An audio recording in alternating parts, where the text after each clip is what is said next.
Charles Dumont, compositeur et musicien français de génie, dont le nom est à jamais lié à la légende d'Édith Piaf, grâce à des chansons immortelles telles que « Non, je ne regrette rien » et « Mon Dieu », était un artiste dont la vie fut marquée par la subtilité, la persévérance et une discrétion absolue, loin des projecteurs où ses chansons rayonnaient. Bien qu'il se soit éteint en 2024 à l'âge de 95 ans, son héritage musical perdure, témoignant du romantisme et de la tragédie de la chanson française, avec des mélodies qui touchent encore le cœur de millions de personnes. Pourtant, même au sommet d'une carrière s'étendant sur près d'un siècle, on perçoit, à travers des photographies et des interviews de la fin de sa vie, chez Charles Dumont, une tristesse secrète et indéfinissable, une mélancolie subtile qu'il n'a jamais exprimée publiquement, contrairement à d'autres artistes. Cette tristesse n'est pas simplement la solitude de la vieillesse ni le regret d'une carrière ratée, mais une émotion complexe, tissée de fils délicats. Peut-être le poids inéluctable de la perte d'Édith Piaf, son âme sœur et la femme qui l'a propulsé au sommet, une perte qu'il n'a jamais pu combler. La complexité de sa vie personnelle, avec ses nombreux mariages ratés et ses enfants, ou encore les secrets de son processus créatif, les inspirations douloureuses qu'il a dû distiller dans sa musique épique. Au regard de son héritage actuel, cette tristesse suggère que Charles Dumont dissimulait une vérité plus profonde. Il ne s'agissait pas seulement de la tristesse de la perte, mais du conflit intérieur entre son rôle de faiseur de tubes et son désir d'une reconnaissance indépendante en tant qu'artiste, un secret d'ambition refoulé. Cachait-il le souvenir douloureux d'une amante secrète à qui ses chansons mélancoliques étaient dédiées? Ou était-ce la dure réalité d'avoir vécu dans l'ombre de Piaf, qui a immortalisé son œuvre, mais a aussi involontairement terni son image publique? Le secret absolu que Dumont a gardé de sa vie personnelle, contrairement à l'ouverture de nombre de ses contemporains, est la clé qui laisse penser que ce qu'il cachait n'était pas un secret insignifiant, mais la vérité sur le prix du sacrifice personnel pour la grandeur artistique. Une mélancolie liée à des choix passés qu'il n'a jamais regrettés, mais qu'il a portés avec lui tout au long de sa vie. La vie amoureuse de Charles Dumont fut longue et complexe, ponctuée de relations et de mariages successifs, reflétant sa quête constante de stabilité émotionnelle et d'harmonie personnelle, un aspect souvent éclipsé par sa brillante carrière musicale. Bien que Dumont ait toujours été discret sur sa vie privée, les archives publiques révèlent plusieurs mariages et relations importants, chacun ayant marqué son existence et peut-être ses compositions empreintes d'émotion. Au début de sa carrière, alors qu'il cherchait encore sa place sur la scène musicale parisienne, ses relations furent souvent marquées par l'instabilité financière et un dévouement excessif à son travail, menant inévitablement à leur rupture. Ces mariages, dont Dumont garda les détails strictement confidentiels, se terminèrent souvent brutalement, en raison du conflit entre sa personnalité d'artiste introverti et son besoin d'une vie de famille normale. L'échec de ces unions ne fut pas seulement une épreuve personnelle, mais aussi une source d'inspiration profonde, nourrissant ses ballades mélancoliques et ses chansons de solitude et de séparation, et conférant à sa musique une grande authenticité. Cependant, la relation la plus emblématique et la plus importante de sa vie ne fut pas un mariage, mais le lien particulier qui l'unissait à Édith Piaf. Bien qu'il ne s'agisse pas d'un amour romantique au sens traditionnel du terme, la relation entre le musicien et sa muse était une collaboration intense, une rare compréhension spirituelle, où les deux artistes trouvaient une résonance parfaite dans la tragédie et le désir de vivre. La perte de Piaf ne fut pas une rupture conjugale, mais le plus grand bouleversement spirituel de son existence. Son dernier mariage avec Carole lui apporta stabilité et une paix tardive dans ses dernières années. Comme beaucoup de grands artistes, Dumont passa des décennies à apprendre à concilier sa vie professionnelle et sa vie personnelle. L'échec de ses précédents mariages témoignait de son conflit intérieur. Un homme qui aspirait à l'amour, mais était toujours absorbé par son art, et ce n'est qu'en trouvant une partenaire qui acceptait cette priorité qu'il put trouver l'épanouissement. La vie amoureuse de Charles Dumont est donc l'histoire d'une quête perpétuelle d'harmonie, les ruptures étant les notes graves nécessaires qui composent la musique de son existence. À 85 ans, Charles Dumont, la carrière accomplie et la réputation établie, évoque souvent sa tristesse avec un calme philosophique et discret, non comme une lamentation, mais comme une acceptation sereine des pertes et de l'impermanence de la vie.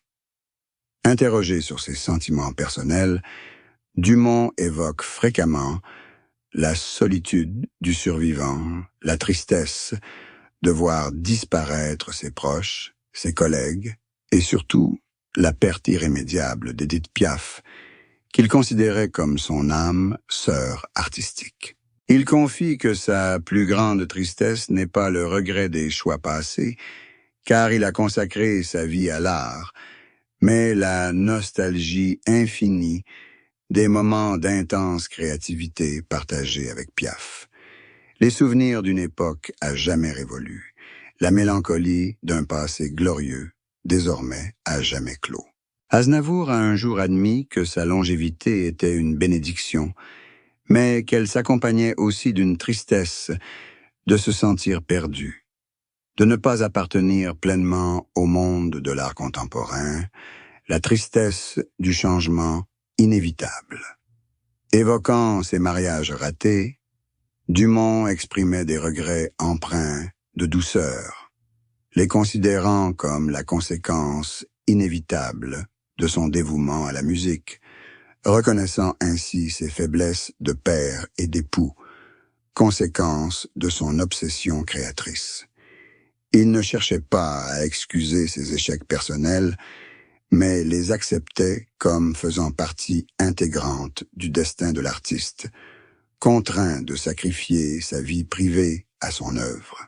Sa tristesse, à un âge avancé, était aussi une inquiétude quant à l'avenir de la musique française face à la perte de profondeur émotionnelle des compositions modernes, la tristesse d'un défenseur de la tradition contre l'évolution des temps.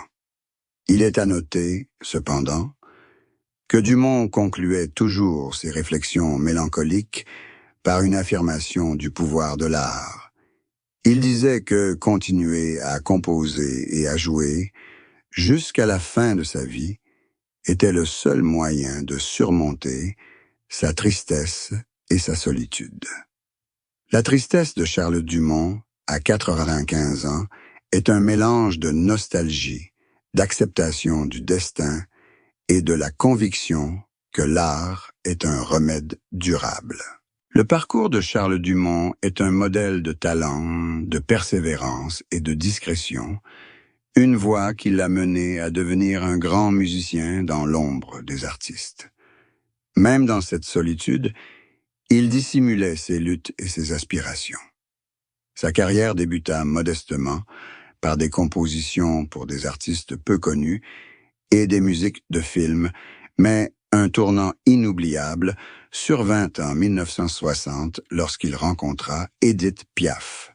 Piaf, au sommet de sa gloire, mais aussi en proie à une tragédie personnelle, lui demanda, ainsi qu'au parolier Michel Vaucaire, de composer une chanson qu'elle pourrait interpréter comme une déclaration sur sa vie. Le résultat fut « Non, je ne regrette rien ». Ce fut plus qu'un tube, une œuvre personnelle et artistique, devenue le morceau le plus emblématique de Piaf, liant à jamais le nom de Dumont à son héritage. Le plus grand secret que Charles Dumont garda longtemps enfoui fut son conflit intérieur entre son désir de se produire sur scène et son acceptation de son rôle de compositeur. Bien qu'il fût un chanteur et interprète talentueux, il préférait souvent rester dans l'ombre, laissant sa carrière s'épanouir grâce aux voix des autres, notamment celle de Piaf. Ce choix, peut-être le fruit d'un doute précoce ou d'une stratégie délibérée, était aussi source d'une profonde tristesse, celle d'une carrière de chanteur qui n'atteignit jamais les sommets qu'il aurait pu espérer. Un autre secret entoure sa relation avec Piaf, la nature de leur dépendance affective et créative. Piaf était souvent exigeante, et Dumont subissait une pression immense pour composer une musique reflétant fidèlement son âme tragique, un aspect de son processus de création intense qu'il a rarement évoqué publiquement. Après la mort de Piaf, Dumont poursuivit sa carrière de compositeur pour d'autres artistes comme Dalida et Sylvie Vartan, mais il garda toujours pour lui ses souvenirs personnels de Piaf, qu'il ne partagea jamais par respect pour la mémoire de son ami disparu. Le parcours de Charles Dumont témoigne du pouvoir de la créativité discrète, et ses secrets sont liés à sa difficulté à concilier ses propres aspirations artistiques et son rôle de créateur de légende pour les autres. L'aveu le plus troublant de Charles Dumont, en matière d'amour, ne réside pas dans la révélation de ses relations amoureuses, mais dans l'aveu indirect, renforcé par ses actes et le secret, que sa carrière musicale et son obsession créatrice étaient son plus grand amour et sa priorité absolue, une vérité qui l'a contraint à accepter des mariages successifs voués à l'échec et au sacrifice de la vie de famille pendant des décennies. Cet aveu est choquant, car il place sa passion pour l'art au-dessus de tous les liens affectifs traditionnels, une vérité confirmée par l'échec de ses 2 premiers mariages, dû à son dévouement inconditionnel au travail et par son aveu de n'avoir trouvé la stabilité qu'auprès d'une partenaire qui acceptait cette priorité. Il n'a jamais caché que la musique était sa vie, ce qui a créé un fossé infranchissable avec les femmes aspirantes à une vie de famille normale. Cet aveu s'exprime le plus clairement dans son dévouement inébranlable à son art, même à la fin de sa vie. Le fait qu'il ait continué à écrire et à se produire sur scène est la preuve la plus éloquente qu'il plaçait l'art au-dessus de tout. Cette confession est bouleversante car elle est profondément philosophique. Pour Dumont, l'amour romantique était une source d'inspiration, une source de chansons mélancoliques, mais non le but ultime de sa vie. Il a accepté le rôle d'un homme aux multiples échecs matrimoniaux afin de préserver son intégrité artistique. Cela vaut également pour sa relation avec Édith Piaf. Bien qu'il ne s'agisse pas d'amour physique, le lien profond et intense qui l'unissait à Piaf, une résonance créative presque spirituelle, constituait une forme d'amour artistique qu'il ne trouvait nulle part ailleurs. L'aveu surprenant de Charles Dumont n'est pas un scandale, mais une honnêteté saisissante quant à la nature d'un grand artiste. Un artiste prêt à s'affranchir des normes sociales et personnelles pour atteindre l'éternité dans son œuvre.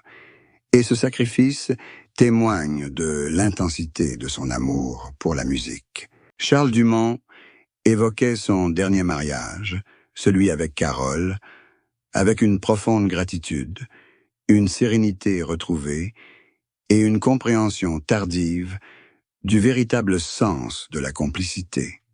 Un contraste saisissant avec ses unions tumultueuses passées. Le plus important, selon lui, était que ce mariage lui avait apporté la stabilité et l'acceptation qu'il avait recherché toute sa vie, un havre de paix où il pouvait continuer à créer sans être perturbé par des bouleversements émotionnels. Il soulignait souvent que Carole comprenait pleinement son âme d'artiste et son obsession pour son travail. Elle n'avait jamais cherché à le changer, ni à l'obliger à suivre un mode de vie conventionnel, mais avait toujours respecté sa priorité absolue accordée à la musique. Il expliquait que la réussite de ce mariage résidait dans le respect mutuel de l'espace personnel et de l'indépendance de chacun, ce qui lui avait permis de continuer à composer et à jouer jusqu'à un âge avancé. Ce n'était pas un mariage fondé sur une passion de jeunesse, mais sur une amitié profonde et un soutien discret où il pouvait trouver la paix sans avoir à jouer un rôle. Dumont exprima publiquement sa gratitude envers Carole, qui l'aidait à trouver un équilibre dans sa vie et à préserver sa jeunesse d'esprit, lui permettant ainsi de continuer à se consacrer à l'art sans se sentir seul. Il décrivait souvent ce mariage comme une rédemption tardive pour ses échecs passés, période durant laquelle il avait appris à apprécier la compagnie et le soutien d'une partenaire. En somme, Charles Dumont parlait de son nouveau mariage non comme d'un conte de fées romantique, mais comme d'un chef-d'œuvre d'harmonie et de maturité, une affirmation que la stabilité dans la vie personnelle est le fondement nécessaire à la grandeur et à la longévité artistique. L'histoire de Charles Dumont est une épopée de persévérance créative et de sacrifice personnel pour son art, une conclusion qui révèle que sa grandeur reposait sur le silence et une sincérité absolue envers les mélodies qu'il composait. D'abord artiste persévérant mais méconnu, il atteint le sommet de la gloire grâce à sa collaboration déterminante avec Édith Piaf, transformant ses tragédies personnelles en chansons intemporelles, notamment « Non, je ne regrette rien », devenue une déclaration éternelle d'une vie sans regret. Une tristesse diffuse imprègne son récit, que l'on finit par déchiffrer comme la mélancolie liée à la perte de Piaf et un conflit intérieur entre sa brillante carrière d'auteur-compositeur et son désir d'être reconnu comme chanteur, une tristesse qu'il a acceptée et transformée en matière artistique. Son aveu le plus surprenant fut sa préférence absolue pour la musique sur les relations personnelles, un fait qui entraîna l'échec de plusieurs mariages, mais qui aboutit finalement à un accord tardif avec sa dernière épouse, Carole. Le parcours de Dumont témoigne du pouvoir de la créativité dans l'ombre, d'un homme qui a choisi de forger une légende plutôt que de se mettre en avant. Son dernier mariage confirme que la stabilité et la compréhension sont essentielles à la longévité d'une carrière artistique. En conclusion, Charles Dumont a vécu une vie pleine, sans regret quant à ses choix artistiques, et son héritage est la cristallisation de sa finesse, de sa ténacité et de son courage face aux épreuves de la vie, qu'il a transformées en mélodies indélébiles au sein du patrimoine culturel mondial. L'héritage de Charles Dumont n'est pas celui d'une vedette de scène ou d'un homme politique, mais celui d'un créateur d'émotions et d'un tisseur d'histoires musicales intemporelles, un héritage marqué par la subtilité, une persévérance discrète et un profond attachement à l'âme de la chanson française. Son plus grand héritage est sans aucun doute la partition de « Non, je ne regrette rien », une chanson devenue non seulement le manifeste personnel d'Édith Piaf, mais aussi un symbole universel de libération et de courage face au passé. Un chef-d'œuvre qui a transcendé les frontières culturelles et linguistiques pour devenir l'une des œuvres musicales les plus connues et les plus utilisées de l'histoire du cinéma et de la culture populaire, des films aux mouvements sociaux. Le succès durable de cette chanson a assuré à Dumont une place au panthéon des grands compositeurs.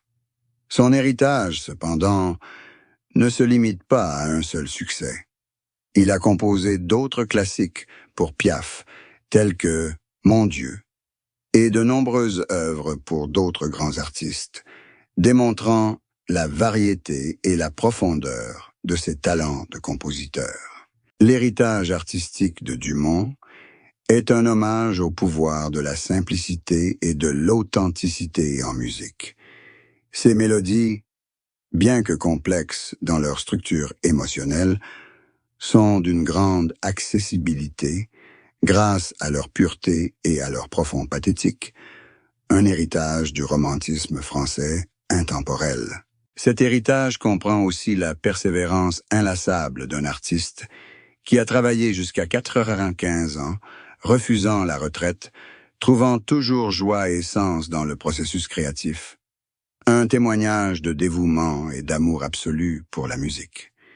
Il a laissé une leçon de discrétion et de modestie dans un milieu souvent bruyant et ostentatoire. Il a prouvé qu'un grand artiste n'a pas besoin d'être le plus en vue sur scène, mais plutôt celui qui sait créer des œuvres profondes et intemporelles. Son héritage personnel, bien qu'assombri par l'échec de son mariage, est une histoire de paix intérieure et de maturité tardive, d'acceptation que la perfection n'est pas le but, mais la fidélité à soi-même, un héritage de persévérance et de résilience spirituelle. En définitive, l'héritage de Charles Dumont est une cristallisation du meilleur de l'art français, un héritage musical et spirituel qui continue d'inspirer et de toucher les cœurs par ses mélodies à la fois tragiques et porteuses d'espoir.